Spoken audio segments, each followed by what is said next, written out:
Welcome to another video. Today we have my very special friend, Wolfsucker here, to give you an animated book review on Tools of Titans by Tim Ferriss. I love Wolf to bits. He was my very first coaching client and we've become best friends since. His voice is extremely engaging and he's just such a cool guy. He's gone to the Wim Hof convention where he stuck himself in an ice bath. He puts on VR headsets and hops into his own sensory deprivation tank and does all sorts of cool shit like this. So check out his channel, Wolfsucker. I'll leave a link in the description below. And with that said, enjoy. And don't forget to join 1% Book Club. Super chuffed about it. Yeah.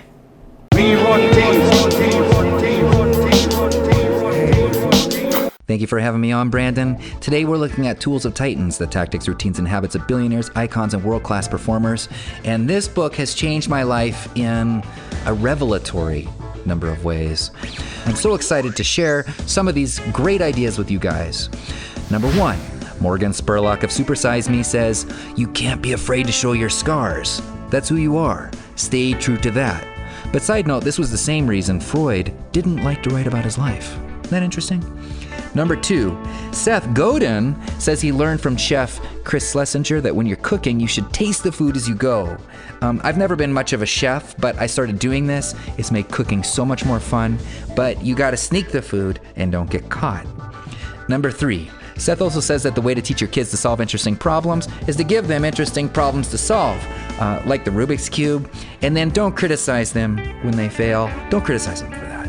He spends a lot of time with kids and listening to what they have to say and whether they actually have something to say. You know how some kids have nothing to say?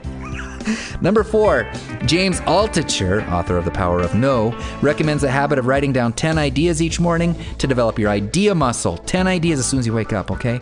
And if you can't come up with 10, come up with 20. Perfectionism is the enemy of the idea muscle, he says. Number five, losers have goals, winners have systems, says Scott Adams. And I think about this a lot. I'm always trying to create systems in my life. You know, part of the reason that I get so much reading done is I just take the bus or the subway. You know, something that's gonna force me to read. I'm reminded of people who have deadlines, or like the guys in South Park. The guys in South Park have to have an episode or a video out by the next week. Beethoven would be composing right as they were still going on, right beforehand. I hope you guys like to sight read. And same with Mozart, he'd be out there with his violin. Number six, affirmations. Scott Adams says you should pick a goal and write it down 15 times a day in some specific form, like I, Scott Adams, will become an astronaut, for example. And then you do that every day. He says this will make it seem as if the universe just starts spitting up opportunities and that it may look like there are coincidences. And then he says, well, whether or not they are is less relevant than the fact that they seem to pop up. Number seven, Dan Carlin at Hardcore History. Have you seen that podcast? Make sure you get this podcast on iTunes, Hardcore History. He says, don't be afraid to do something you're not qualified to do. That's the ultimate mantra to live by. You know, whether you're making movies or making music, none of these guys are qualified. The guys who created Facebook were not qualified to make Facebook, okay? They just wanted to make some Match.com site. They were just trying to get girls. Number eight, if you have a podcast or a YouTube channel or a blog, shoot for 1,000 fans, okay? 1,000 super fans, that's all you need, okay? And just so you know, I'm probably one of your fans right now, so all you need is 999 more. Number nine, Ed Catmull, co-founder of Pixar, says you should start with suck, and their films to begin with, they do. The final film bears no relationship to what they start off with. In other words, the first version of the movie always sucks, just like the first version of Star Wars sucked before John Williams came along. Number 10, Damon John at Shark Tank says, 5 days a week, I read my goals before I go to sleep, and when I wake up. There are 10 goals around health, family, business, etc. with expiration dates, and I update them every 6 months. Number 11, you should invest in the best router you can, because this is going to save you time in the long run, says Noah Kagan, the number 30 employee at Facebook. He currently uses the Asus RT AC87U wireless AC2400 dual band gigabyte router. It does save you time. Netflix is in 4K now. That is not a joke, all right? Those guys at Best Buy are not just trying to sell you a TV. Noah says he turns off his Wi-Fi when he has blocked out time for creating things or for writing.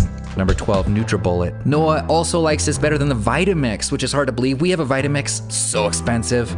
And so I didn't want to get the Nutribullet, but he talked so highly about it, and we went and got it with my wife, and we like it so much I got one for her too. It's great, especially if you're on the run. There's no cleaning. There's something about having the cup right there. Number 13, Neil Strauss recommends the Freedom app.